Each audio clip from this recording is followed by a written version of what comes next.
जब हमारी लाइफ में सब कुछ अच्छा हो रहा होता है और हम खुशियों भरी ज़िंदगी जी रहे होते हैं, तो उस वक़्त हमें ये महसूस होता है कि हमें किसी की ज़रूरत ही नहीं पड़ेगी। और जब यही दुःख हमारी ज़िंदगी में आता है, तो दुःख के समय हम हमेशा अकेला महसूस करते हैं और उस वक़्त चाहते हैं कि कोई ना कोई हमारा साथ दे या हमारे साथ हो, लेकिन हम ये भूल जाते हैं कि जब हम खुश थे, तो हम किसका साथ देते थे।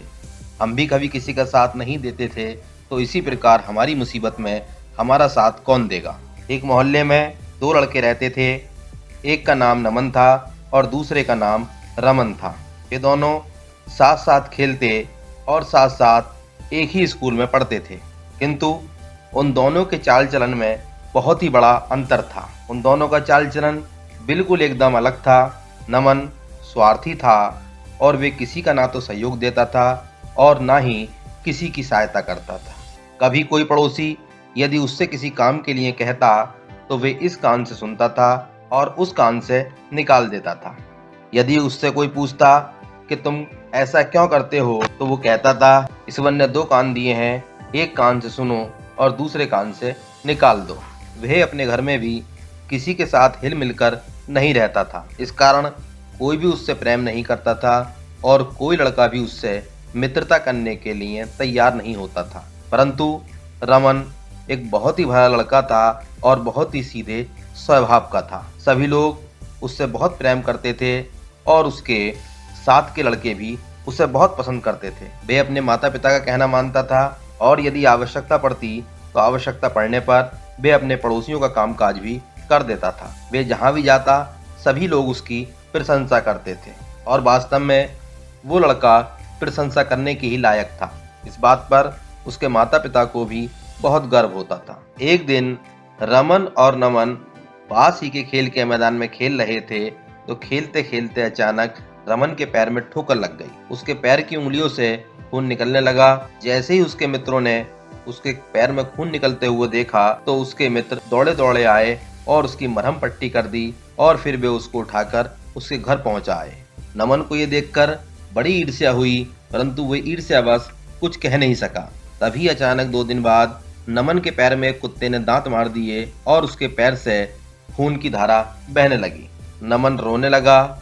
उस समय बहुत से लड़के वहीं खड़े थे, लेकिन किसी ने उसकी ओर ध्यान नहीं दिया और अपने अपने खेल में लग गए। अंत में एक लड़के से रमन ने कहा कि मोहन, मुझे मेरे घर तक पहुंचा दो। मोहन ने भी मुंह सिकोड़ते हुए कहा कि एक दिन मेरी गेंद कुएं में गिर गई थी, उस समय तुम वहां खेल रहे थे, मैंने तुमसे गेंद मांगी थी, लेकिन तुमने मुझे गेंद नहीं दी थी। ये बात तो तुम्हें याद होगी ही। तुम मेरी सहायता नहीं करते हो, तो मैं क्यों तुम्हारी सहायता करूं? मैं किस लिए तुम्हारी मदद करूं? ये सुनकर नमन ने कहा कि जब रमन के पैर में चोट लगी थी, तब तो तुमने उसकी मलहम पट्टी और सब कुछ किया था और साथ ही उसको घर छोड़कर आए थे। मैं अकेला नहीं चल सकता हूँ, इसलिए मैं तुमसे कह रहा हूँ। परंतु मोहन ने उसकी सहायता नहीं की और उसको छोड़कर चला गया। उसी समय हरीश नाम का एक लड़का वहां आ गया और उसने नमन की सहायता करते हुए कहा कि मेरे पिताजी ने मुझे ये सिखाया है कि सदैव दूसरों की भलाई करनी चाहिए। यदि दूसरा किसी की भलाई नहीं करता है, तो उससे बदला नहीं लेना चाहिए, बल्कि एक दूसरे के सहयोग के कारण ही ये धरती और आकाश टिके हुए हैं। पशु पक्षियों में भी सहयोग की भावना होती है। ये सुनकर जितने लड़के वहां खड़े थे, सभी शर्मा गए और उन्होंने एक दूसरे की सहायता करने की प्रतिज्ञा की और कहा कि हम जीवन में एक दूसरे का सहयोग करेंगे। और सब मिलकर नमन को उसके घर छोड़ आए और फिर उन्होंने हमेशा एक दूसरे का सहयोग ही किया। दोस्तों, ये कहानी हमें सिखाती है कि जो लोग दूसरों का साथ निभाते हैं और दूसरों को साथ लेकर चलने की सोच रखते हैं, वो लाइफ में कभी अकेले नहीं पड़ते।